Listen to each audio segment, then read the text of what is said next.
Bom dia, pessoal, tudo bem? Espero que sim.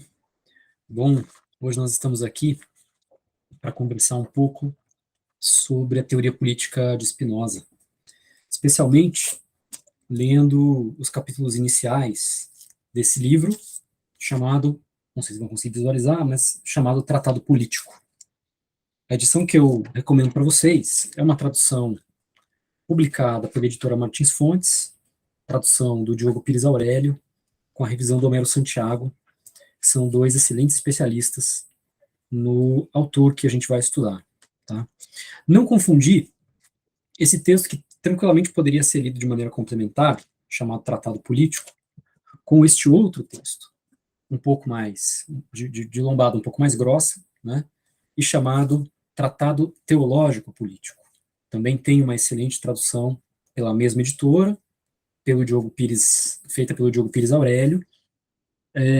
A gente poderia, inclusive, trabalhar com ela, porque existem uma série de conceitos que a gente poderia se aproveitar, que estão talvez um pouco melhor expressos ou mais explícitos nesse texto, Tratado Teológico Político, mas a maior densidade da nossa discussão vai estar no Tratado Político, porque a gente começa hoje uma discussão que vai ser a de tentar posicionar o Spinoza no seu tempo, né, especialmente na discussão que está tendo lugar no momento em que ele escreve Tratado Político, toda essa ebulição que está acontecendo na Europa quando ele escreve esse texto. É um texto que ele não termina, ele não finaliza. O Spinoza vai acabar, como eu vou dizer a vocês, falecendo antes de finalizar esse texto, exatamente quando ele chegava no ponto mais interessante, talvez mais radical, do seu pensamento político, que era o de pensar a democracia como a única forma absoluta de governo, tá? Uma forma multitudinária, absoluta, coletiva, portanto, de governo. Ele nos deixa esse legado e, ao mesmo tempo, essa abertura, né, para que a gente possa repensar a democracia em outros termos que não exatamente os da representação liberal, burguesa, tradicional, como ela vem pensada dos anos do liberalismo para cá, no Ocidente, mas não é exatamente uma parte que o Spinoza consegue desenvolver. Daí por isso, nas próximas aulas, quando a gente falar especialmente dos temas de multidão e democracia, a partir do Tratado Político de Spinoza ainda, a gente vai se valer rapidamente de uma entrada ou outra, interpretativas, feitas principalmente pelo filósofo italiano, que escreveu um texto sobre Spinoza na prisão, né, quando ele esteve preso, perseguido pelo regime italiano na época, que é Antonio Negri. Né. Então, a gente vai falar de tudo isso, mas o tema da aula de hoje, que seria uma espécie de introdução à teoria política do Spinoza, vai ter por título a comunidade afetiva, tá? Justamente para quê? Nós possamos, a partir da questão dos afetos, de como Spinoza trata a questão dos afetos, posicioná-lo com relação a todo o contratualismo anterior, arriscar a dizer por que deveríamos considerar Spinoza um ponto fora desta curva do século XVII, no sentido de que ele não é um contratualista, embora ele até possa trabalhar com alguma gramática, algum vocabulário dessa época, falando, por exemplo, em estado civil, em estado de natureza, ele não compreende esses termos na mesma proporção e com o mesmo sentido que nós encontraríamos em Hobbes, mais ou menos na mesma época, mais adiante em Locke, mais adiante ainda em Rousseau. Então, ele tem, de fato, um lugar marginal, né, um pouco maldito, inclusive, do ponto de vista desse cânone mais aceito, mais trabalhado. Tanto é que vai ser muito difícil vocês encontrarem manuais de teoria política, de teoria do Estado, tratando diretamente sobre Spinoza. E quando fazem, geralmente são algumas notas esparsas, rasas, não muito aprofundadas. E, por outro lado, você vai encontrar muita gente boa se dedicando a cursos inteiros, semestres inteiros sobre a filosofia política do Spinoza, porque, de fato, há muito pano para manga aí, muito mesmo. Tá? Então, não tenham muitas ilusões no sentido de que a gente vai aprofundar muita coisa, porque, de fato, o tempo não é nosso aliado nesse caso, a gente tem apenas 4 horas aula, né, 2 aulas para trabalhar com Spinoza, mas a gente vai tentar, tanto quanto possível, estabelecer essa especificidade do Spinoza dentro desse magma de outras interpretações dos próprios termos e vocabulários do contratualismo, tá, para realmente pensá-lo, né, como uma espécie de gema de todo esse meio contratualista do século XVII. Vamos ter que passar necessariamente para compreender isso por o que eu vou chamar de uma ontologia política, tá? Quer dizer, como é que toda e qualquer noção de teoria política de Spinoza está baseada, na verdade, no fundo, numa compreensão ontológica, ou seja, numa compreensão do ser em geral, e que vai ser também uma compreensão teológica. A gente já vai entender isso como, tá?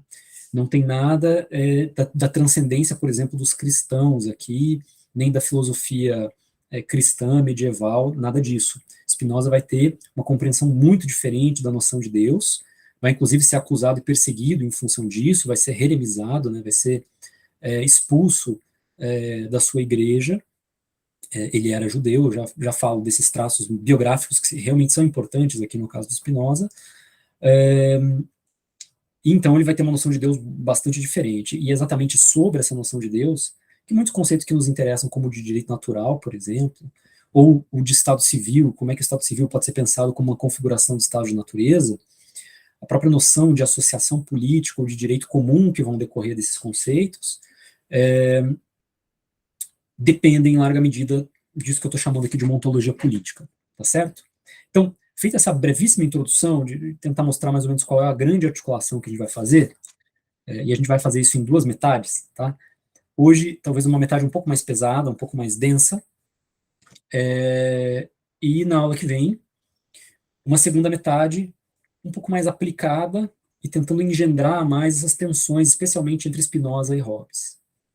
Porque é uma curiosidade meio que biográfica, né, de que quando Spinoza falece, isso vai acontecer em Haia, no ano de 1677, a casa dele está lá, inclusive, ainda hoje, vocês podem visitar, tem uns horários meio malucos, é meio difícil, mas se algum dia vocês tiverem essa feliz oportunidade de conhecer a cidade de Haia, vocês podem visitar a casa de Spinoza, e vão perceber que ele deixa, quando falece, bens extremamente módicos, né, pouquíssimas coisas, pouquíssimo mobiliário, era um cara de hábitos muito simples, realmente dedicado à vida intelectual, 200%, e entre os pouquíssimos volumes que ele deixa de livros, né, ele deixa exatamente o De Cive, aquele texto de 1642 de Hobbes, que nós lemos quando falávamos desse contratualista autoritário, né, que é Hobbes. Então,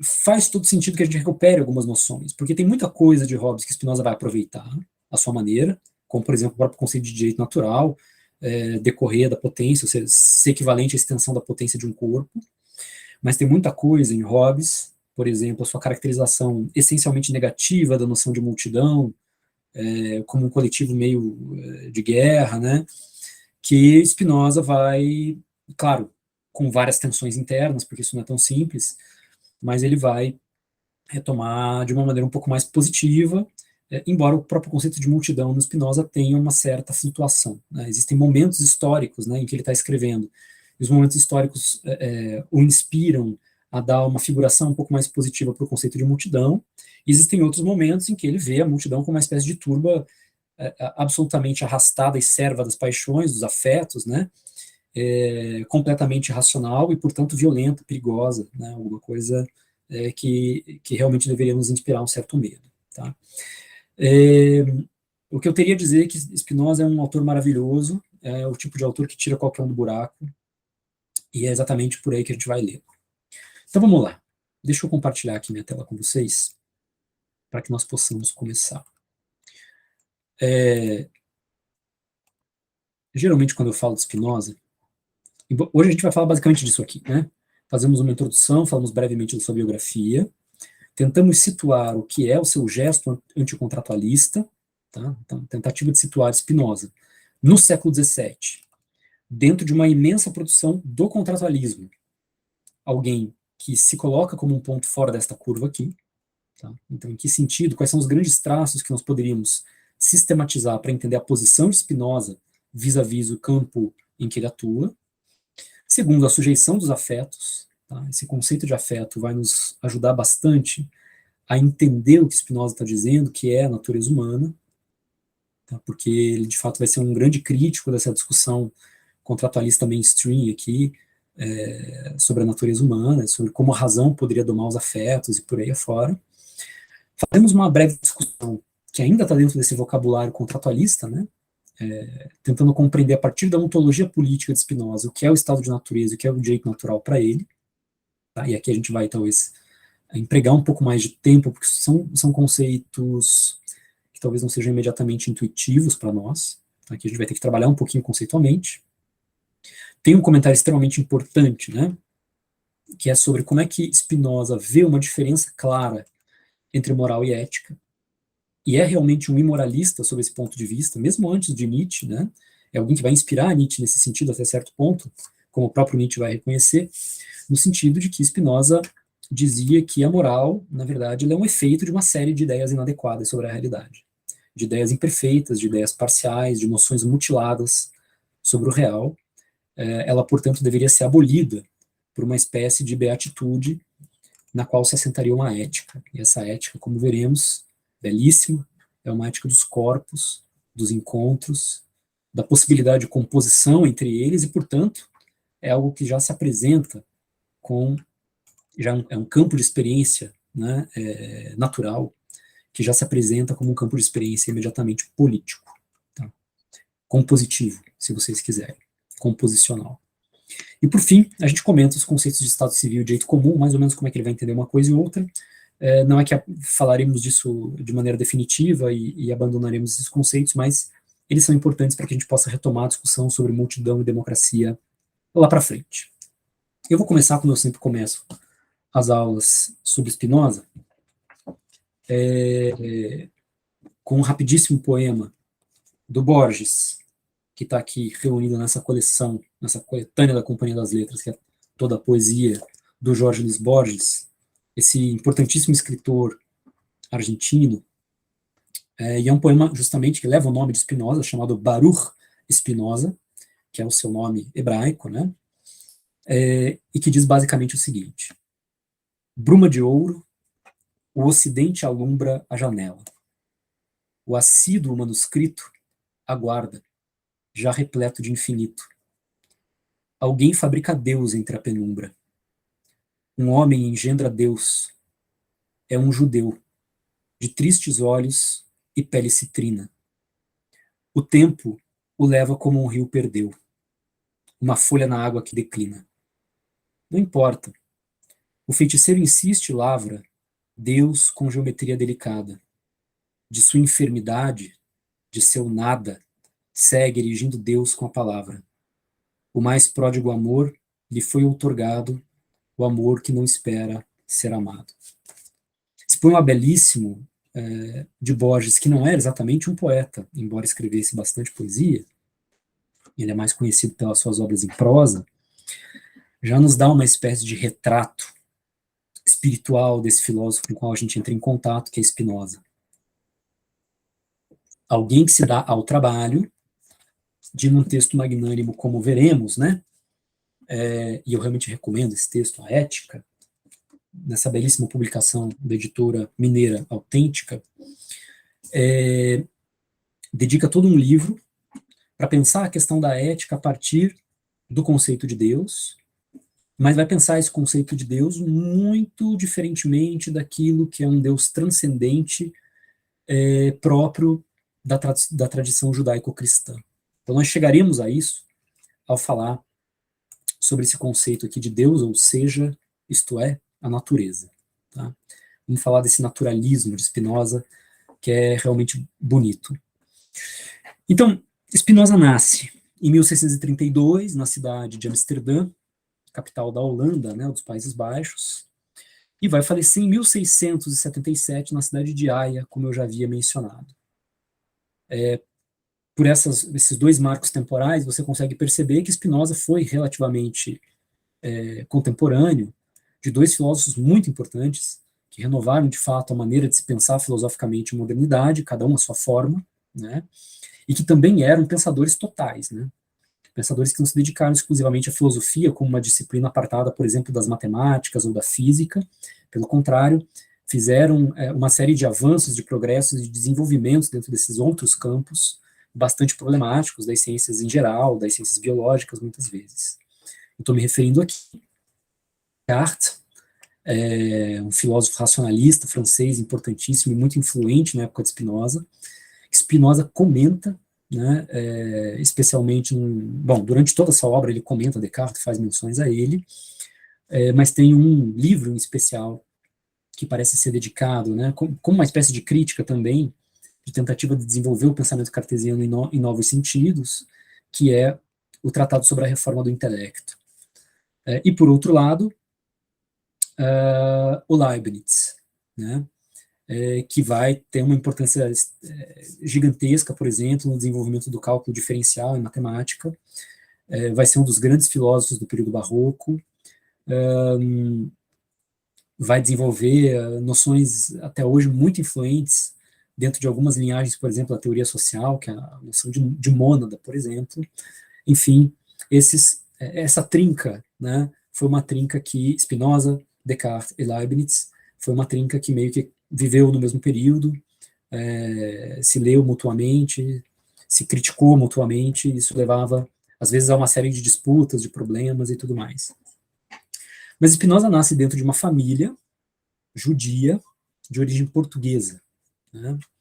E aí você pode se perguntar, mas se essa família é judia e portuguesa, né, aquilo que a gente geralmente conhece como sefarditas, o que acontece que ele vai parar, ele nasce e morre na Holanda, nos Países Baixos, em Amsterdã e depois em Haia. Que acontece? Bom, basicamente, Portugal estava vivendo o período da Santa Inquisição nessa época. Então, todos aqueles de origem judaica acabavam sendo perseguidos pela Santa Inquisição e ou mortos ou obrigados a se converter, né? Uma boa parte da história do Brasil também se constrói no rescaldo dessa perseguição, porque muitas das pessoas que vieram para o Brasil são de origem portuguesa, muitos deles de origem judaica, obrigados a se converter ao catolicismo. Então, o que acontece é que a família de Spinoza estava fugindo para os Países Baixos, justamente da Inquisição portuguesa, para evitar morrer ou ser obrigada a essa conversão religiosa.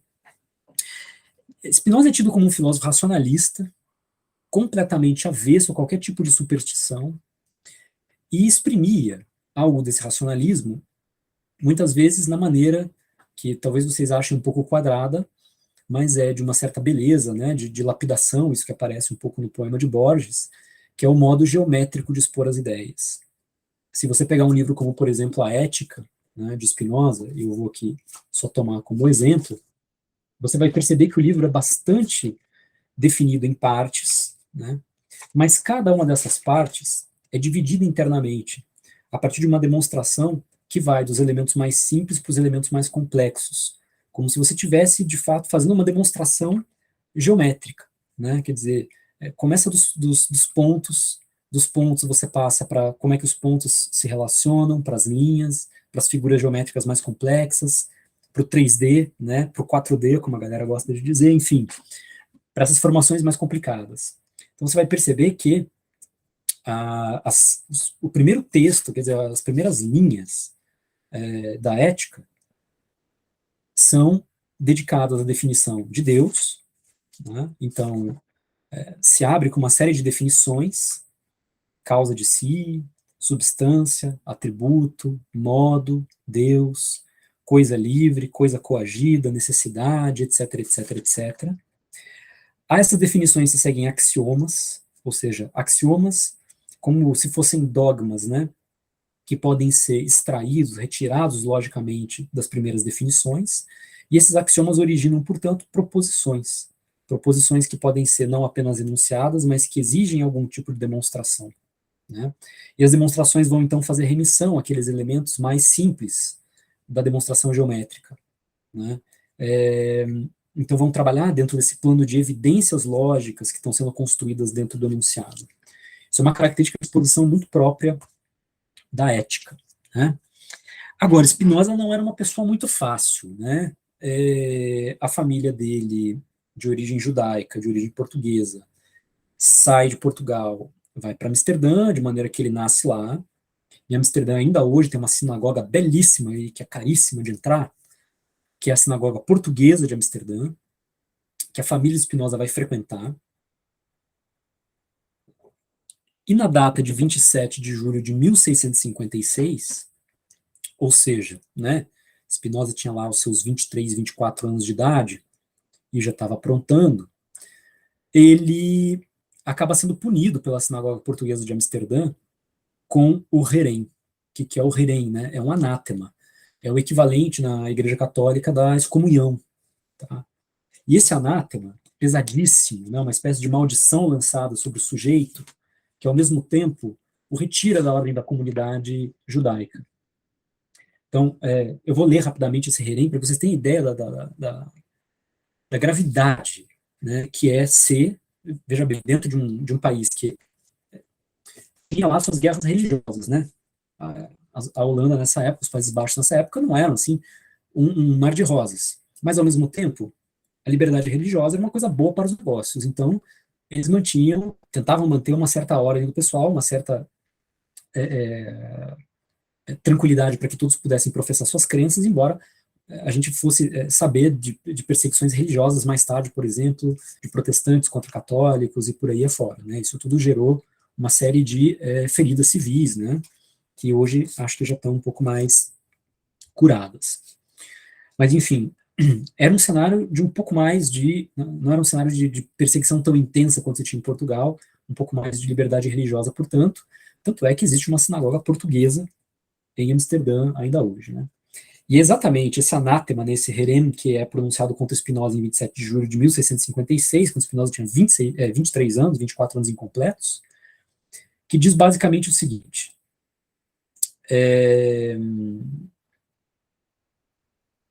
abro aspas, com a sentença dos anjos e dos santos, com o consentimento do Deus bendito e com o consentimento de toda esta congregação, diante destes santos livros, nós reremizamos, expulsamos, amaldiçoamos e exconjuramos Baruch de Spinoza, com os 613 preceitos que estão escritos neles, com o herém com que Josué excomungou Jericó, com a maldição com que Elias amaldiçoou os moços, e com todas as maldições que estão escritas na lei. Maldito seja de dia, e maldito seja de noite, maldito seja em seu deitar, maldito seja em seu levantar, maldito seja em seu sair, e maldito ele em seu entrar. Que não queira Adonai, o soberano Senhor, perdoá-lo, mas antes infame-se o furor de Adonai e o seu rigor contra esse homem, e lance contra ele todas as maldições escritas no livro desta lei. E que Adonai apague o seu nome de sob os céus, e que Adonai o afaste para a sua desgraça de todas as tribos de Israel, com todas as maldições do firmamento escritas no livro desta lei. E vós, veja que até é extremamente pesado, né? É realmente um anátema, um discurso de maldição, e a gente já chega nas causas disso. Mas veja que agora vem a parte mais complicada, porque é aquilo que efetivamente retira esse indivíduo da comunidade. E vós, os dedicados a Adonai, quer dizer, vocês que permanecem fiéis, leais, que Deus vos conserve todos vivos, advertindo que ninguém lhe pode, esse lhe se refere evidentemente a Spinoza, falar bocalmente, oralmente, nem por escrito, nem conceder-lhe nenhum favor, nem debaixo do mesmo teto estar com ele, nem a uma distância de menos de 4 côvados, nem ler papel algum, feito ou escrito por ele. Fecha aspas. Esse é o anátema que a sinagoga portuguesa de Amsterdã lança contra o jovem de 23 anos, Baruch de Spinoza. O que causa isso? O que causa um anátema desse tamanho, um discurso de maldição desse tamanho, que eu não sei vocês, mas a mim me intriga, né? Quer dizer, se eu tinha curiosidade de ler Spinoza antes de saber que ele tinha sido amaldiçoado por uma sinagoga aos 23, agora eu fico mais curioso ainda. Espero que vocês também. Veja só, o que acontece é que nesse momento já existem alguns textos esparsos de Spinoza, geralmente fazendo comentários à filosofia de Descartes, circulando. E o pessoal da sinagoga acaba percebendo isso, né, esses rabinos. Os judeus têm uma característica muito interessante, que é o fato de que eles geralmente têm algum tipo de trabalho mais técnico, que visa lucro, etc, etc, né, eles são muito bons com negócios, com comércio, etc, etc. Quase que uma estigmatização mesmo, né, das pessoas de fé judaica, né, que professam fé judaica, mas ao mesmo tempo, uma coisa que é muito importante na tradição judaica é o fato de que, ao lado desse trabalho, que pode ter qualquer natureza, a gente vai ver que Spinoza não fugia muito a essa regra, se desenvolve um trabalho intelectual constante, incessante, incansável. Né? Não é que todo mundo queira ser um filósofo, né? Mas as pessoas estudam os textos sagrados, ou elas estudam filosofia, elas têm algum tipo de atividade intelectual que elas conduzem em paralelo com a sua atividade técnica, lucrativa, mais mundana, né? Talvez menos espiritualizada, enfim. Então, o que acontece? O Spinoza já estava se interessando por filosofia, já estava lendo seus contemporâneos, já estava escrevendo pequenos textos, esses textos circulavam, às vezes de maneira apócrifa, né?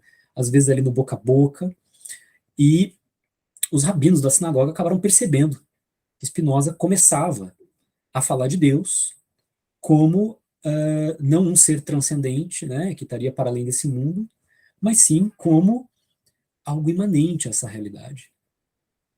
E isso gera a acusação de que Spinoza estaria trabalhando com uma noção panteísta de Deus, ou seja, de que todas as coisas, então, estão meio que animadas por esse sopro divino e, portanto, são Deus. Então, não tem um Deus para além de todas as coisas. O que tem são as coisas tais como elas existem, habitadas por sua deidade, né? Então, isso gera uma acusação muito complicada de se manter, especialmente dentro de um monoteísmo de raiz judaica, que vai levar Spinoza a ser remisado aos 23 anos de idade, como eu disse, punido pela sinagoga portuguesa de Amsterdã. O que acontece com Spinoza, então? A partir daí, ele renega o seu nome hebraico, né? Na verdade, faz uma adaptação. De Baruch, ele vira Benedictus, ou, como às vezes se traduz ao português, né? Bento, Benedito ou Bento, de Spinoza. Ele trabalha, como eu disse, com um trabalho técnico, polindo lentes, né? Lentes dessas assim de vidro, assim, de óculos, né? Exatamente aí, né, é que ele toma contato com um trabalho que é um pouco mais lucrativo. Ao mesmo tempo, ele recusa um monte de propostas de prestígio, inclusive uma proposta para lecionar filosofia na Universidade de Heidelberg, né? E ele dizia: não, isso vai atrapalhar a minha obra, né? Que isso a universidade vai atrapalhar meu trabalho intelectual, então eu vou continuar aqui com o meu trabalho intelectual e polindo lentes. Ele enfrenta uma série de críticas hostis que vão ser endereçadas, em primeiro lugar, ao Tratado Teológico Político, que é o texto que nós não leremos diretamente, né? De maneira que ele continua trabalhando, mas a partir de então, ele passa a se abster de publicar quaisquer trabalhos novos. Tanto que a Ética, né, esse livro monumental que eu citava a vocês, vai ser publicado apenas póstumamente por seus amigos, tanto que o Tratado Político que nós leremos juntos termina sem ser finalizado, né, acaba sem terminar, de modo que o Spinoza vai falecer em 21 de fevereiro de 1677, aos 44 anos, vitimado, dizem os biógrafos, por uma tísica hereditária. Ou seja, é como se fosse uma espécie de tuberculose, né, de agravamento da situação dos pulmões e tal. Dizem que é uma tísica hereditária, mas pode ter sido uma condição hereditária agravada pela inalação constante de pó de vidro, né? Porque como ele trabalhava polindo essas lentes, ele inalava essas micropartículas, né, de vidro que vão penetrando e vão, se não me engano, isso pode acontecer, por exemplo, em doenças como silicose, etc. Né? O pessoal que trabalha extraindo sílica pode inalar constantemente durante anos e anos essas micropartículas e isso vai destruindo os alvéolos pulmonares, né, causando hemorragias severas e tudo mais. Então é isso, ele morre em Haia, e o tratado político que nós leremos foi o seu último e inacabado texto. Tá? Bom, vamos tentar situar, dito tudo isso sobre a vida de Spinoza, vamos tentar situar um pouco melhor seu pensamento político, em linhas muito gerais ainda, ante o contratualismo que eu vou chamar de mainstream, né, mais canônico, que nós temos em autores como, por exemplo, Hobbes, Locke e Rousseau, né, embora a gente já tenha visto que eles são internamente diferentes uns dos outros. O que eu diria, em primeiro lugar, é que existem três coisas que são razoavelmente comungadas por todos os contratualistas, apesar das suas grandes diferenças. Tá? A primeira delas está naquilo que está muito mais claro em Hobbes do que em outros autores, mas a gente poderia chamar de um ponto de partida metodológico no indivíduo. Então, eu vou chamar isso de individualismo. Né? A ideia de que toda e qualquer possibilidade de se pensar um contrato social e de se pensar a possibilidade de uma associação política está necessariamente lastreada num indivíduo atomizado, quer dizer, separado de todo e qualquer conjunto de relações que o definam como tal, e que tem existência como indivíduo. Ou seja, a existência dele não depende das relações. Tá? Então, esse é um indivíduo não relacional, atomizado, portanto, nesse sentido. Já Spinoza, quando fala dos indivíduos, quando fala dos homens, né, essa expressão já um pouco antiquada, ele se refere a esses indivíduos sempre e já em um tecido relacional que os constitui. Ou seja, daí por que se pensar num conceito que mais tarde a gente vai reencontrar, que é o conceito de multidão como sujeito político coletivo. O ponto de partida do pensamento político do contratualismo canônico é o indivíduo atomizado, separado das suas relações. O de Spinoza é a multidão. Ou seja, já é uma espécie de tecido social e político em rede funcionando imediatamente, de maneira natural. Esse sujeito político coletivo é que vai definir os termos da sua associação, os termos daquilo que se consolidará como seu direito comum. Perfeito? Então veja que são duas premissas muito distintas. Não partimos de um indivíduo atomizado, partimos de uma composição política coletiva e multitudinária. Enquanto os contratualistas mainstream dizem o indivíduo é primeiro, Spinoza está dizendo a multidão é primeira. Tá? Então a política não se pensa em termos de indivíduos, ela se pensa em termos de multidão. Segundo traço do contratualismo mainstream, o advento, o surgimento do contrato social e do Estado civil, para eles, geralmente anula ou supera o estado de natureza. E nota que isso é uma constante, que a gente pode, de maneiras diferentes, remontar a Hobbes, Locke e Rousseau. Né? Quer dizer, todo e qualquer conceito de Estado civil vem como uma fase posterior, né, de superação do estado de natureza. O estado de natureza é pensado, vamos remontar aqui, ou como estado de guerra de todos contra todos, e a gente sabe que esse não é um estado de guerra factício, é mais um estado de violência potencial. Né? Quer dizer, o estado de guerra se qualifica, dizia Hobbes, pela vontade de agredir o outro, né, de violentar o outro, seja por atos, guerra de fato, seja por palavras, ou seja, a mera manifestação de intenção de ser agressivo com o outro pode caracterizar o estado de guerra. Quer dizer, se o outro manifesta a intenção de ser agressivo comigo, eu posso considerar que ele está em guerra comigo, desde logo. Tá? Que eu não posso confiar nele, portanto. Em Locke, o contrato social supera de maneira bastante clara o estado de natureza, embora continue certos elementos da razão natural e do direito natural. Né? Mas existe uma superação, e a superação é exatamente dos inconvenientes do estado de natureza, que se configura no fato de que, nesse estado de natureza, nós nos caracterizamos, à luz da lei natural, como juízes e executores da lei natural, geralmente em causas próprias.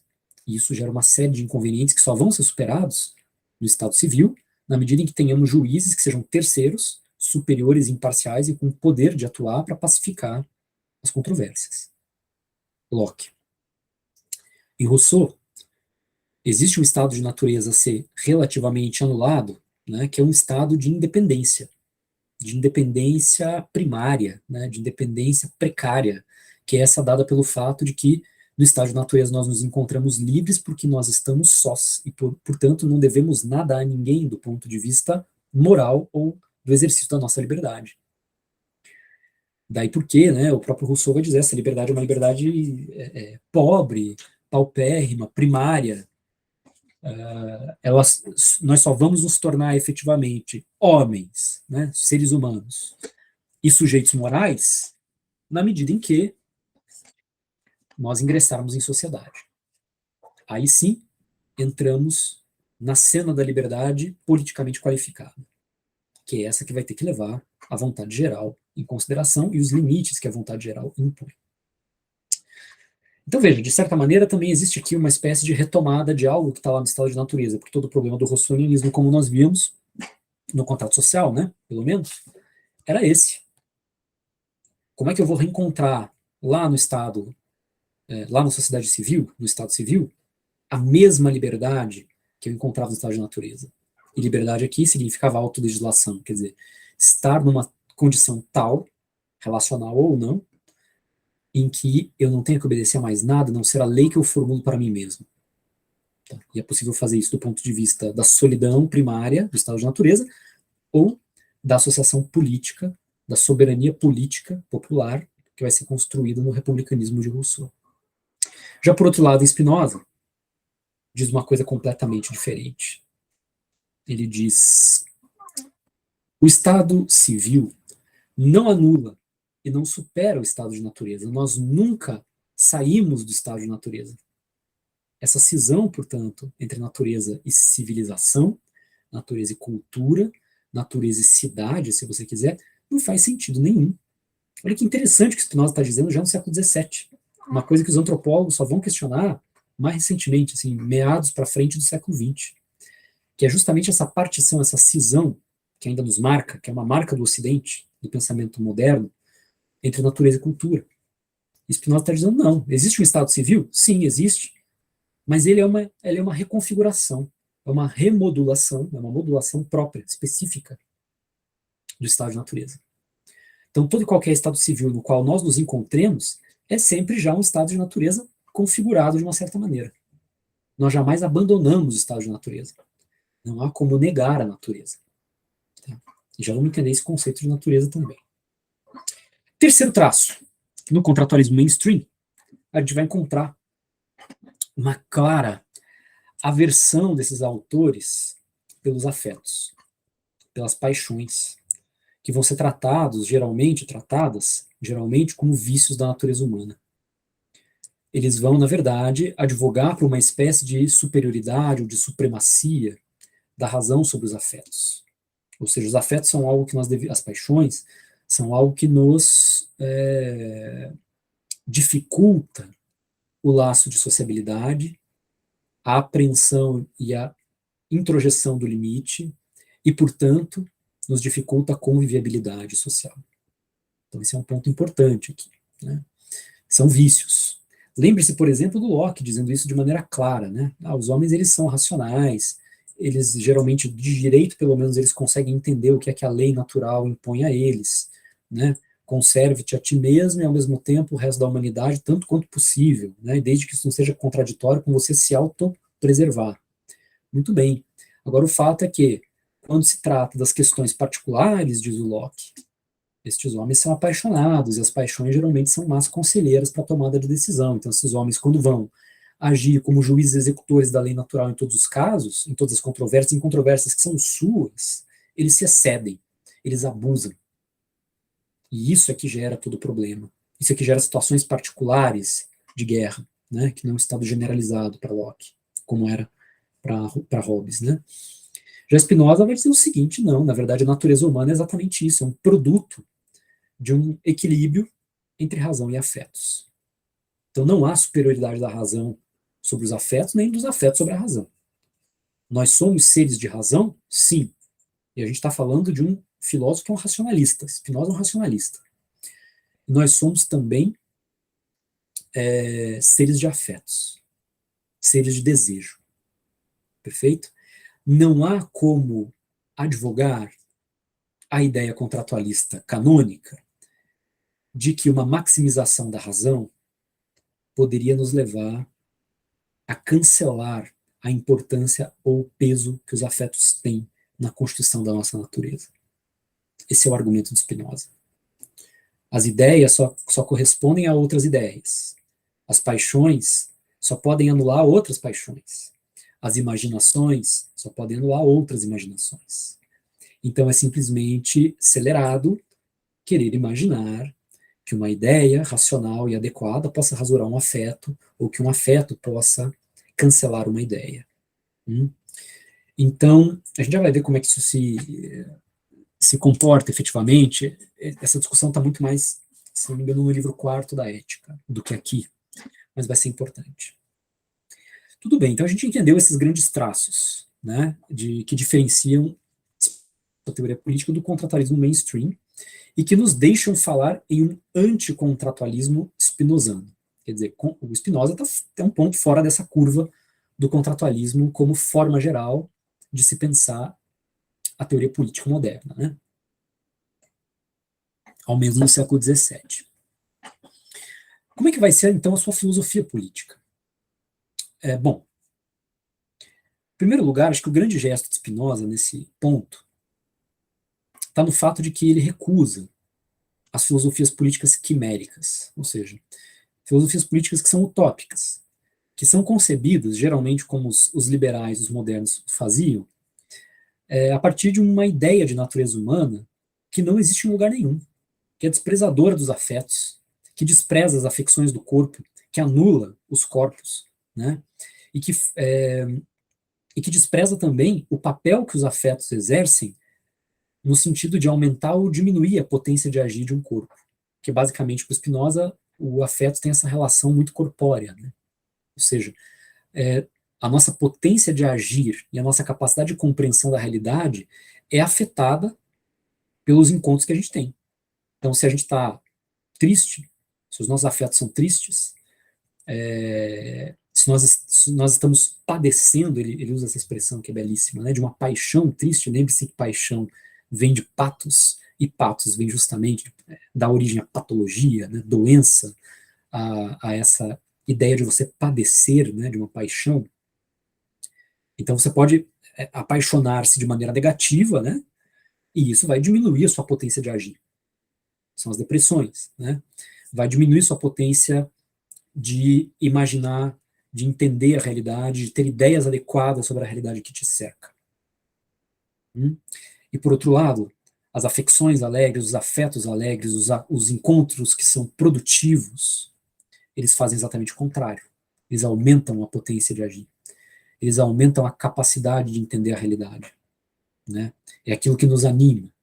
Então, os corpos, eles estão dentro desse tecido, desde logo, relacional. Eles não podem ser isolados ou atomizados como indivíduos, né?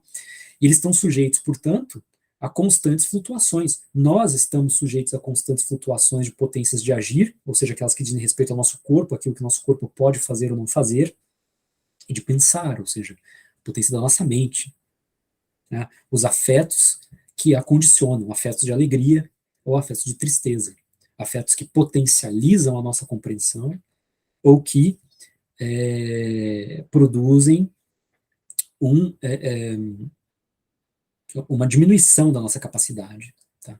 Então, o Spinoza está muito claro aqui ao dizer: os afetos não são vícios, eles são elementos constitutivos da natureza humana, tanto quanto quaisquer outros, inclusive a razão.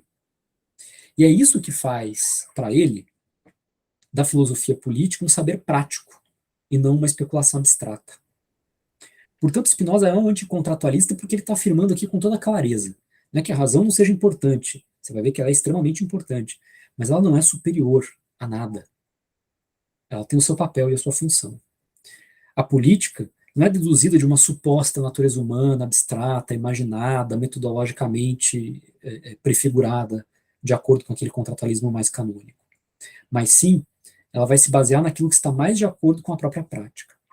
Então, o gesto por meio do qual Spinoza se aproxima da realidade política, humana, das associações, das redes, dos afetos, dos encontros, das tensões, das contradições, é um gesto parecido com o das matemáticas. Né? Ele tem essa belíssima frase, né? Ele diz: a gente não deveria rir, nem chorar, nem detestar, nem deplorar as ações humanas,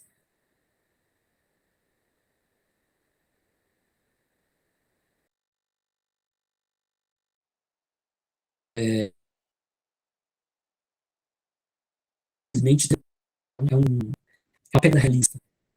Tentar entender como é que os afetos efetivamente produzem as ações. Eles não são vícios. Eles são a chave do nosso modo de funcionamento. Eles são a razão pela qual a gente age ou não age, a gente compreende ou não compreende. Perfeito? Então é por aí que a coisa vai. Isso significa que é da nossa natureza estarmos sujeitados aos afetos. Aquilo que nos marca, né, é uma sujeição aos afetos. Então, o amor, o ódio, a ira, a inveja, a glória, a misericórdia, não são vícios da natureza humana, são propriedades que a definem, que pertencem a ela. Como, por exemplo, o ar pode ter a propriedade de estar frio ou de estar quente. Né? Então, o frio ou o calor são propriedades que pertencem à natureza do ar.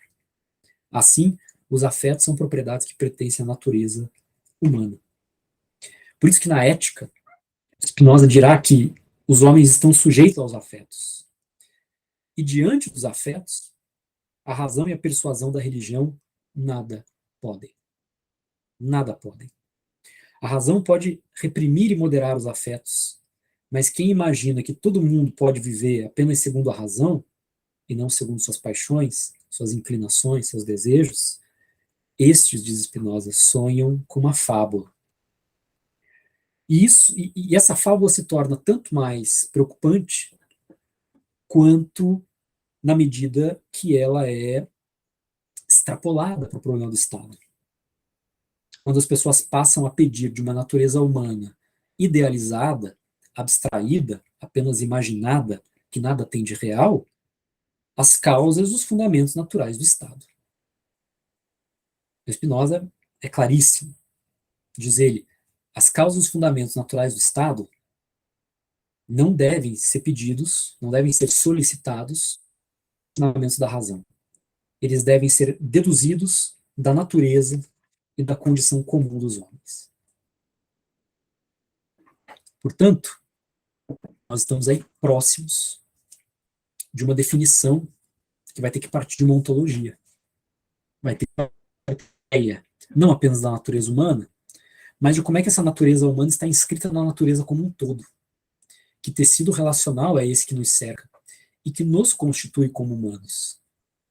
Porque é vis-à-vis a eles, né? É na relação com eles, e às vezes por contraste com eles, que nós podemos dizer, bom, sou um corpo, sou um ser vivo, mais do que um ser vivo, sou um ser humano, quer dizer, toda aquela história aristotélica, né, de você ir construindo círculos de realidade, do inorgânico, passando pelo orgânico, passando pelo logocêntrico, né? A gente vai ter que reconstruir essas ideias. Porque nada aqui autoriza um corte entre natureza e cultura, entre homem e natureza. A definição básica de Spinoza vai ser exatamente a definição de Deus. Isso significa que nós estamos diante aqui de uma ontologia política, quer dizer, de uma política que vai ser pensada a partir de premissas lastreadas na concepção spinozana de ser, pontos, ontologia, mas mais do que isso, essa própria concepção de ser é uma concepção teológica, quer dizer, ela envolve uma concepção de Deus. Deus e ser são meio que a mesma coisa, né? E o que causa todo esse alvoroço na sinagoga portuguesa de Amsterdã, que, levando, inclusive, ao anátema contra Spinoza, é justamente essa definição de Deus. Deus sive natura, em latim, né? Ou seja, Deus, isto é, a natureza. É exatamente essa maneira de se referir a Deus, já não mais como na tradição monoteísta, judaico-cristã, que imagina um Deus transcendente deste plano mundano, que de alguma maneira abandonou, criou, né, mas abandonou essa realidade. Spinoza dizia Deus ou a natureza, chame como quiser. Quiser chamar de Deus, pode chamar de Deus. Se quiser chamar de natureza, pode chamar de natureza. Mas isso é muito mais do que um panteísmo tosco, né, que diz a Deus em todas as coisas que existem. Spinoza está dizendo que, na verdade, Deus ou a natureza é uma substância. E aqui a gente está tocando um conceito ontológico. É uma substância da qual constam infinitos atributos. Ou seja, tudo aquilo que existe, eu, você, as coisas que nos cercam, a árvore lá fora, enfim, tudo que a gente possa imaginar que seja nós mesmos ou que esteja ao nosso redor, nada mais são do que modos específicos de uma possibilidade infinita chamada Deus ou natureza. Então, o que Spinoza está fazendo aqui é, na verdade, nos dando uma dupla concepção de ser, de Deus e de natureza, dizendo, olha, bom, olha para o mundo aí fora, não existe nada para além dele. Tá? Mas ele é constituído da seguinte maneira, existe uma natureza que é naturada, ou seja, ela está constituída, são as coisas que existem, tais como existem, que caíram no existente, que vieram à existência e que hoje se conservam, duram no existente. Essa é a natureza naturada, é aquilo que a gente pode chamar de a atualidade, é tudo o que há, é tudo o que dura. E, por outro lado, uma natureza naturante. Porque essa natureza naturada ela não está parada, né? Ela não é uma fotografia. As coisas se movem, né? Tá tudo absolutamente em movimento, tá tudo flutuando o tempo todo. As coisas estão se destruindo e se recriando o tempo todo. Nós mesmos estamos nos criando e destruindo a todo momento. Né? Basta você pensar que para a gente continuar existindo, a gente tem que ingerir alimentos. Esses alimentos, na verdade, são destruições de outros corpos. Né? Então, os corpos, eles se mantêm, eles se conservam no existente, destruindo outros corpos, assimilando outros corpos, literalmente comendo o outro, né? Comendo do outro. Né? E a gente sabe que no fim do dia, a Terra também vai comer de nós, dos nossos corpos. Não é isso? Então, tem um processo aí. Não é simplesmente o existente. Tem um processo acontecendo aí que tem uma potência, que tem uma potência de variar esses modos por meio dos quais essa substância se exprime na forma de atributos. Então, esse é o conceito de Deus de Spinoza, ou então de natureza, de uma maneira muito simples. Né? Basicamente, o que ele está dizendo é: o ser não é simplesmente aquilo que é o ser mais o poder ser. Então, o ser está inscrito e circunscrito aos seus potenciais. Aquilo que é a minha essência, a sua essência, a essência das coisas que nos rondam, é também a sua potência. Aquilo que é e que persevera na sua própria existência, somado àquilo que pode vir a existir. Então, tudo isso é explicado de maneira unívoca pela potência de Deus, isto é, a natureza. Né? Então, é exatamente daí, dessa noção, que ao mesmo tempo é ontológica e teológica, quer dizer, envolve uma noção de ser. Ser é aquilo que é, mais aquilo que pode ser, que está inscrito naquilo que é. Né? É esse imenso processo de criação e destruição contínua de todas as coisas por todas as coisas, de todos os corpos por todos os corpos na medida dos seus encontros. É também um processo que une, né, uma natureza naturada, que persiste, que dura, que persevera na sua própria existência, e uma natureza naturante, ou seja, um potencial de vir a ser constantemente renovado. Tá? É dessa noção ontológica que, ao mesmo tempo, se define pela potência de Deus, portanto, teológica, vou chamar isso de ontoteológica, para botar numa expressão só as duas coisas. Então, é uma noção ontoteológica, diz respeito ao ser, diz respeito a Deus, que faz nascer a noção de direito natural spinozana. Ele diz, bom, se é isso, tá? Se tudo que é ou vem a ser deriva da potência de Deus, e onde a gente diz Deus, poderíamos ler a natureza, ou vice-versa, podemos dizer que o único que, por natureza, tem direito a tudo é Deus. Porque o direito de Deus se estende até o limite em que se estende a potência de Deus. Ele é o único ser absolutamente livre. Todos os outros vão ser relativamente livres, vão ser livres relativamente aos seus modos, aos atributos que eles incorporam.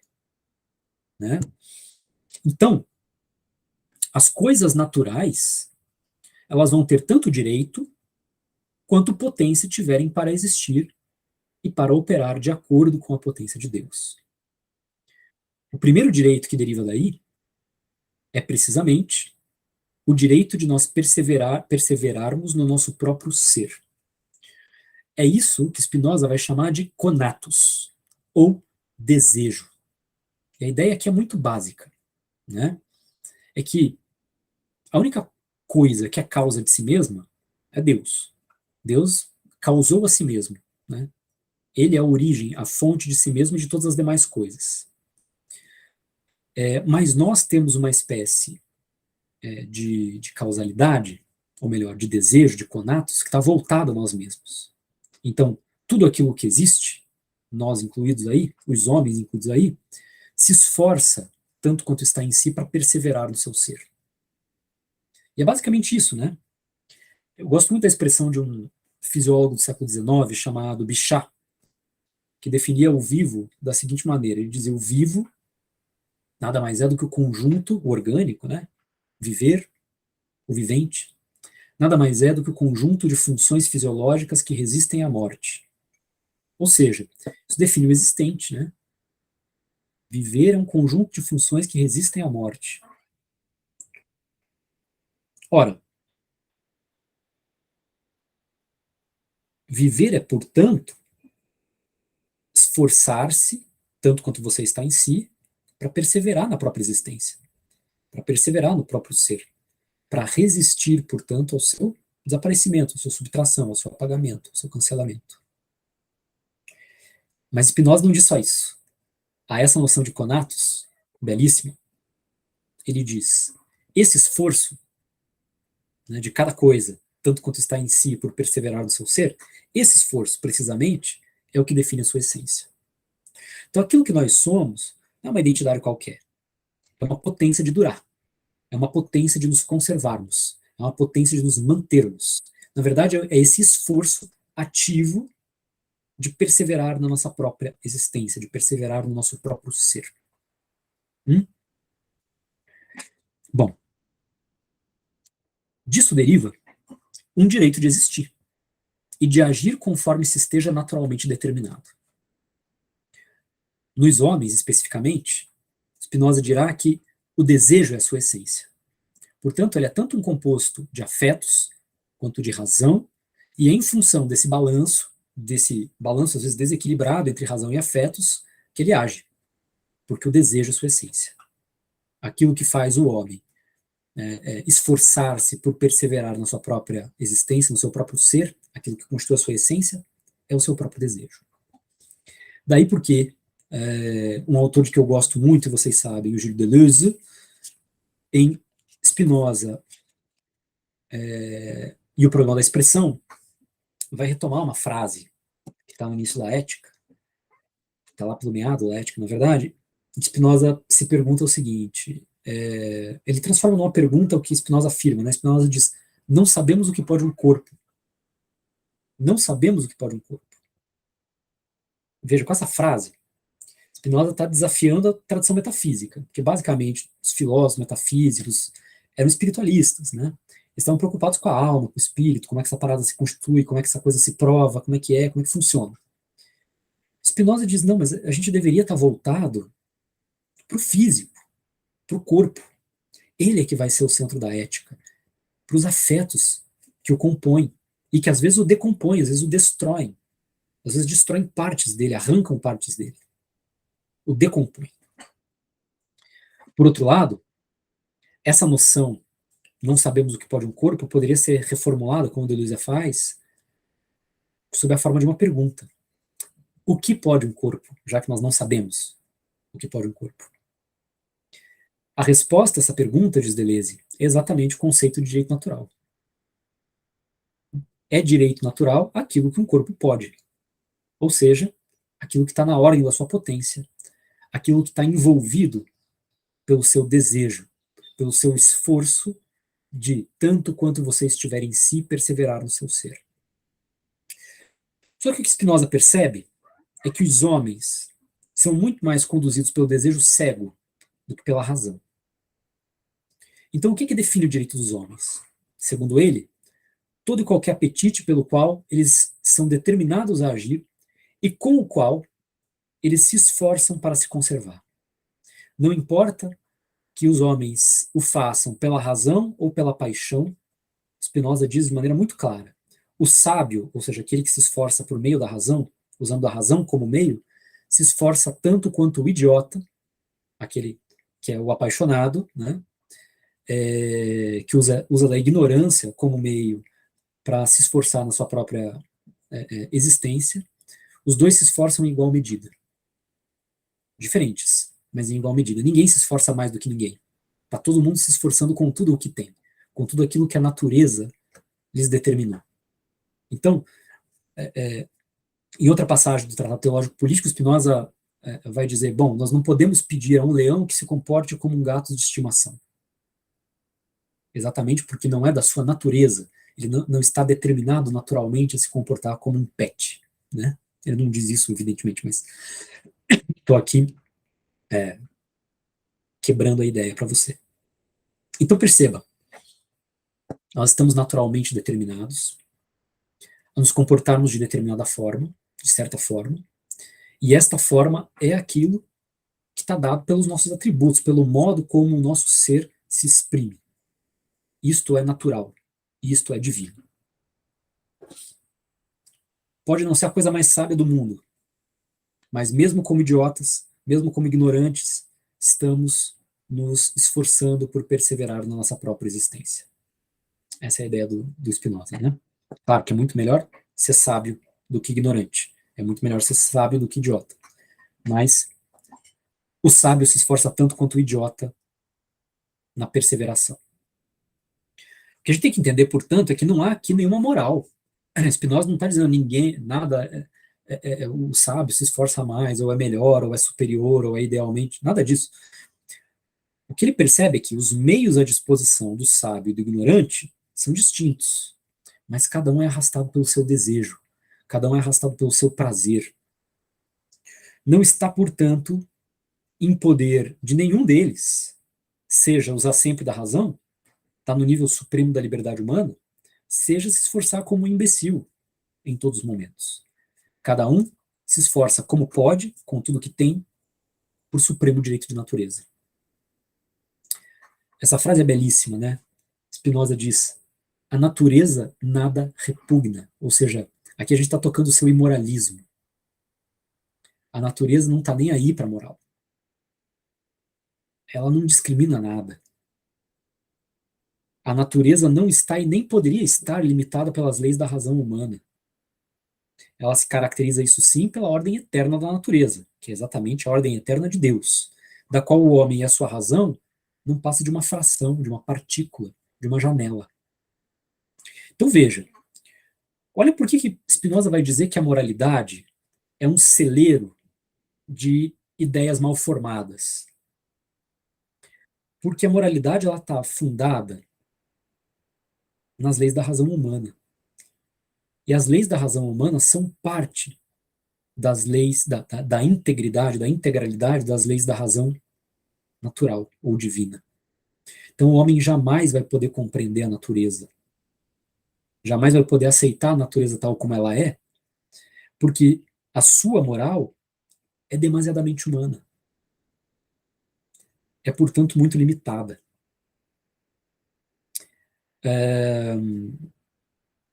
Qual deveria ser o nosso esforço se nós quiséssemos ser sábios?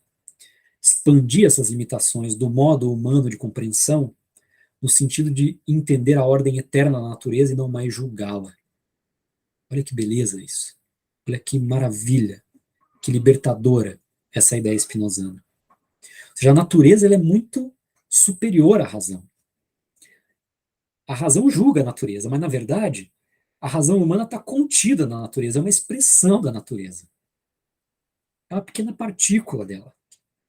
Por isso tudo aquilo que parece para a gente ridículo, absurdo, moralmente nefasto, mal, é assim porque a gente só conhece as coisas parcialmente. Parcialmente aqui significa segundo uma razão determinada no modo humano, que é pouco. E a gente ignora a ordem, a coerência mais completa de toda a natureza. A gente quer que todas as coisas sejam dirigidas pela nossa razão. Então, portanto, aquilo que nós dizemos é o mal, é o nefasto, é o que deve ser combatido, se deve muito mais à razão que julga a natureza do que a natureza propriamente dita. não há este mal na ordem natural. É isso que faz com que Spinoza possa nos dizer algumas palavras interessantes sobre a ética. E contra toda a ideia de uma ética calcada em valores transcendentes, superiores, abstratos e humanos, Spinoza nos apresenta uma ética que é uma ética da felicidade, mas diferente daquela dos gregos. Uma ética que deriva de uma física dos encontros dos corpos. Ou seja, como é que um corpo é afetado no encontro com outros corpos. A ética se define aí, justamente por essa compreensão de que a razão humana é limitada, ela é um modo da razão natural, da razão de Deus. Portanto, ela é parcial, toda a compreensão que ela pode ter, todo julgamento que ela pode exercer sobre a natureza, já está de antemão mutilado, já é parcial, já está fraturado. Então, nós precisamos suspender o nosso juízo efetivamente moral, aquele que separa o bem e o mal, entendendo que a gente chama de bem e de mal aquilo que nos traz utilidade ou aquilo que nos impede o gozo de uma utilidade. E substituir esse juízo de bem e mal por uma ética dos encontros, dos corpos e dos seus afetos. De tal maneira que o nosso corpo está sujeito a uma variabilidade infinita de encontros. Mais ou menos como bolas numa mesa de bilhar, né? Bolas de bilhar numa mesa de bilhar. Quer dizer, o que define a partida são essas várias relações, interações, encontros, toques, choques e por aí afora. E esses encontros tanto podem produzir paixões tristes ou aquilo que ele vai chamar de paixões alegres. O que é que são paixões tristes? São paixões que se caracterizam pelo fato de que ocorre um encontro entre corpos e esse encontro não converge com a natureza desses corpos, decompõe esses corpos, destrói parte deles, diminui a sua potência de agir, diminui a sua liberdade, diminui a sua capacidade de compreender o real de maneira adequada, né? Já as paixões alegres são aquelas que aumentam a nossa potência de agir, que aumentam a nossa liberdade, que aumentam a compreensão da ordem eterna da natureza. Então, Spinoza vai trocar esse vocabulário do bem e do mal, com L, que são palavras afetas a um vocabulário da moral e da lei da razão humana, por um vocabulário dos encontros e da ética. Não existe o bem e o mal com L, existe o bem e o mal com U. Existe o bom encontro e o mau encontro.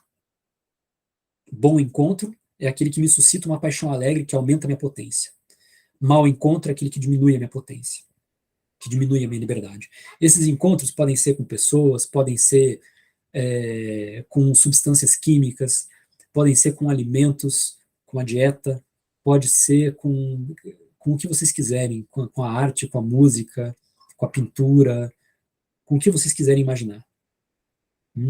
Às vezes a gente entra no cinema e pensa, nossa, esperei tanto para ver esse filme e tal, o filme é tão decepcionante, ele gera uma paixão tão triste, ele diminui a sua potência, você sai deprimido, né? Às vezes você vai numa exposição de arte, você não espera nada, e de repente aquilo te desperta uma paixão alegre, te faz compreender alguma coisa que você antes não compreendia, aumenta a sua liberdade, aumenta a sua potência de agir. Então, os afetos, eles estão muito relacionados a como é que os corpos se confrontam, se encontram, e em saber se eles compõem uns com os outros, ou seja, se eles crescem na fronteira uns dos outros, ou se eles se destroem na fronteira dos seus encontros. A esse aspecto, né, sobre esse aspecto, se vocês quiserem, tem um texto curtíssimo, bastante inspirado em Spinoza, que eu escrevi em 2020, porque em 2020 me baixou, acho que como na maioria das pessoas, uma terrível paixão triste em função da pandemia, e eu escrevi um texto sobre essa coisa do encontro viral, como é o mundo e a humanidade encontrar um vírus, né? O quanto ele inspira paixões tristes, mas o quanto esse encontro também pode ser construtivo, se a gente puder lidar com ele de outras maneiras. Se vocês quiserem, eu jogo esse texto curtíssimo, tem umas 4, 5 páginas para vocês. Gosto muito desse texto, inclusive. Então, o que é a ética sob esse ponto de vista? Para Spinoza, é a feliz arte de suscitar os bons encontros. O que são os bons encontros? Fácil. São aqueles que convêm com o meu corpo, com a natureza dos meus afetos. É mais ou menos... Você sabe disso meio intuitivamente, porque tem umas coisas que você olha e você fala assim, não vou comer isso daí que vai dar ruim, que o encontro vai ser ruim, não vai conseguir sintetizar direito, não vai conseguir digerir direito. Tem coisa que você olha e você fala, vou comer isso daí, que delícia, nossa, que fome. Vai compor tão bem com o meu organismozinho. Você fala, nossa, que maravilha. Né? Então, só que é claro que você tem um limite, né? Às vezes você está faminto, aí você come uma coisa gostosa lá, tal, saudável, bacana, que você fala, nossa, compôs maravilhosamente com o meu corpo. Mas obviamente que no 10º item de repetição, você já está estufado, você não aguenta mais, passa a ser um mau encontro, entendeu? Então, o bom encontro e o mau encontro são exatamente isso, são campos de tensão que vão se encontrando, corpos que vão se encontrando, que podem se degradar, que podem se destruir, que podem diminuir suas potências recíprocas, ou podem aumentar reciprocamente sua potência. Então são esses encontros que convêm com o nosso corpo, com a natureza dos nossos afetos, que aumentam a nossa potência de agir e a adequação da compreensão da nossa mente com relação às coisas. Bom, moçada, então a gente já vai se encaminhando para os finalmente, tá? Não se estressem aí. Isso me permite, dito tudo isso, né, sobre a ontoteologia política de Spinoza, sua ideia de moral, sua ideia de ético, o papel dos afetos e a natureza humana, conceito de direito natural, a gente pode chegar a uma primeira, inicial compreensão de como Spinoza concebe o Estado civil e o direito comum. Noções que efetivamente nos interessam, porque estamos num curso de direito e trabalhando com teoria política. Então, isso tudo faz com que Spinoza perceba o seguinte, que todo e qualquer estado civil que nós possamos experienciar ou imaginar não pode estar fora do estado natural. Todo estado que existe é natural. Todo direito que existe é natural. Suas variações, do ponto de vista da forma, da característica, dos matizes, não passam de expressões ou de configurações de uma mesma substância. E são, portanto, expressões concretas, não ideais. Então, o estado de natureza tem 3 traços fundamentais em Spinoza. Primeiro, ele se caracteriza pelo fato de que cada um, no estado de natureza ou numa configuração chamada estado civil mais à frente, se encontra sob a jurisdição de si próprio. Tá? Tem que ver como é que isso vai se configurar nesse estado civil futuro. Segundo, de que cada um no estado de natureza se previne para não ser oprimido pelos demais. Ou seja, o estado de natureza é sim um estado, e aí ele concorda um pouco com Hobbes, é um estado que pode ser povoado por um afeto do medo. E o afeto do medo é um afeto paralisante, é um afeto que diminui a potência de agir, que aumenta o nosso temor uns com relação aos outros. E por fim, esse medo não apenas nos paralisa, ele faz com que a gente tente tomar medidas individuais para nos assegurar contra as investidas eventualmente violentas dos outros. E esse é o terceiro traço. Não existe nada que nós possamos fazer individualmente que garanta a eficácia das medidas individuais que nós vamos tomar. Ou seja, nós começamos a perceber aqui, pelo exercício da razão e da própria experiência do afeto do medo, que sem o auxílio mútuo, dificilmente nós conseguiríamos sustentar a vida e cultivar a mente. Então, a associação aparece para nós como uma hipótese mais potente. Ou seja, nela, nós teremos mais potência porque nós associamos a potência do nosso corpo com a potência dos corpos dos outros. Com isso, nós adquirimos mais direitos sobre a natureza do que aquilo que a natureza havia dado inicialmente a nós de maneira individual, ou seja, nota que o estado de natureza ele não é um estado individual, mas ele já é relacional. Né? Ou seja, nós adquirimos mais direito sobre o que a natureza deu aos homens, e a partir daí nós podemos estabelecer uma plataforma para lançar direitos que são comuns, ou seja, direitos que eventualmente vão diminuir a nossa potência individual, mas vão aumentar a potência comum. E isso no cômputo geral, no conjunto, aumenta a liberdade. Nos coloca mais sob a jurisdição de nós mesmos do que antes, naquele estado potencial de medo que nós nos encontrávamos no estado de natureza. Esta, diz Spinoza, é a única razão para que as repúblicas possam existir. O fato de que, em conjunto, nós podemos nos encontrar mais sob a jurisdição de nós mesmos, portanto, mais livres, do que no estado de natureza. Ou então a associação não vale a pena. E como é que eu posso entender o direito comum? Ora, o direito comum resulta da conjugação das potências individuais. Ou seja, ele é sempre uma composição de potências e impotências que constituem a potência coletiva, a potência da multidão, a potência da república, desse estado relacional.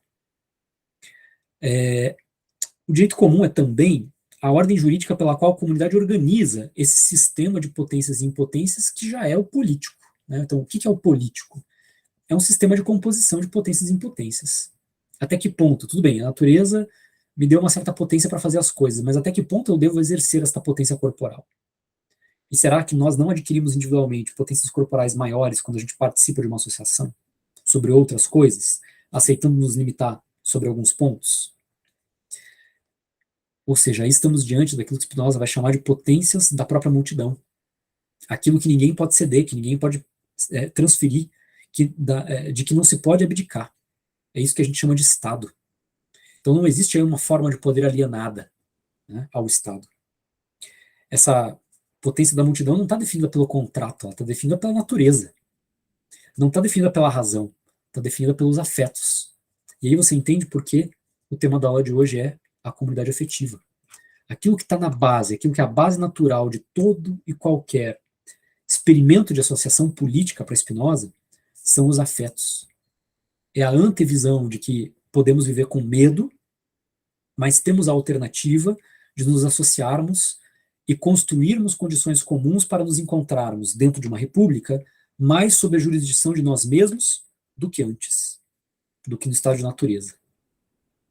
Então, o político, o que é? É um modo da natureza, algo que tem uma existência contingente e dependente da natureza. Os indivíduos não existem como indivíduos atomizados, são singularidades interdependentes que se esforçam para se libertar tanto quanto possível de todo e qualquer laço de dependência. Ou seja, depender dos outros significa não estar sob a jurisdição de si próprio. Então há um cálculo, né, de quanto podemos estar ou não sob a jurisdição de nós mesmos na situação natural ou na situação de associação política. A nossa maior ou menor independência uns dos outros não está garantida a priori. Isso vai variar com a potência de cada um, de cada grupo, em função dos encontros que os homens vão tendo e em função de uma infinidade de outros encontros que eles vão tendo com outros seres, né? Não só entre si. Isso pode ser mais ou menos estável em função da manutenção dos estados de coisas. Então perceba, aqui a gente já começa a ver um elemento que, apesar de não ser diretamente citado por Foucault, me parece que vai influenciar via Nietzsche o modelo microfísico de poder com o qual Foucault mais à frente vai trabalhar, é a nossa terceira aula e última aula desse ano. Tá? Nós acabamos de abandonar aqui com Spinoza um modelo de poder de estrutura piramidal, já o havíamos feito com Lavoisier, né, quando ele fala de uma rede de cumplicidades com o tirano, mas a questão é que para Lavoisier essa rede tem por função estabelecer um tipo de poder que é piramidal, né, de cima para baixo. Ele analisa de baixo para cima, como Foucault também o fará, mas ele diz, bom, mas o poder se estrutura por aí, a partir dessa rede de cumplicidades. Agora, aqui com Spinoza, não. A gente está num imenso complexo tecido relacional, em que nos encontramos, ora mais, ora menos, sob a jurisdição de nós mesmos, ora mais ou menos livres, e a nossa liberdade varia em função dos graus de potência e impotência que são distribuídos nessa rede, como se fosse uma espécie de grande circuitaria elétrica. Né? Quer dizer, dependendo de como é que esse grau de potência ou impotência varia aí, né? Como se estivesse medindo a impedância, você está diante de uma situação de maior ou menor potência. O que nos deixa uma lição belíssima para nós que somos do direito. Quer dizer, o que essa noção de direito do comum, né, o direito comum em Spinoza, nos deixa entrever é que de nada importam as configurações abstratas. O que importa é como efetivamente se faz valer um certo índice de potência. O que eu quero dizer com isso? Pouco importa que a gente tenha um monte de direitos garantidos na Constituição. Isso é importante, sim, tá? Isso formaliza uma série de conquistas históricas, isso não deve ser jogado fora, isso deve ser defendido com unhas e dentes. Agora, a grande questão é que isso de nada vale diante dos casos concretos em que você tem que fazer valer os direitos que estão ali. Ou seja, o defender com unhas e dentes a que eu me refiro é exatamente essa necessidade de exercer politicamente os direitos que aí estão, trabalhar para desenvolvê-los, trabalhar para ampliá-los, para aumentar esse tecido de proteções, para aumentar esse tecido de garantias, porque as garantias tais como cristalizadas em legislações não são garantias de nada, certo? Aquilo que define quanto direito nós temos a alguma coisa é a variação de graus de potência e impotência que só podem ser definidas de forma relacional. Jamais de maneira normativa, jamais de maneira lógica, a priori ou abstrata. É um pouco esse o recado que o Spinoza acaba nos deixando sem querer na aula de hoje e que nós recuperamos na próxima. Beleza, gente? Então é isso, paramos a apresentação por aqui. Obrigado por vocês terem nos ouvido. Na aula que vem, a gente se concentra sobre os capítulos 3 e 4 de teoria política, tá? Com uma pequena entrada no capítulo 6, em que Spinoza vai falar um pouco melhor sobre democracia. E nos encontramos em breve. Um abraço e até a próxima. Tchau, tchau.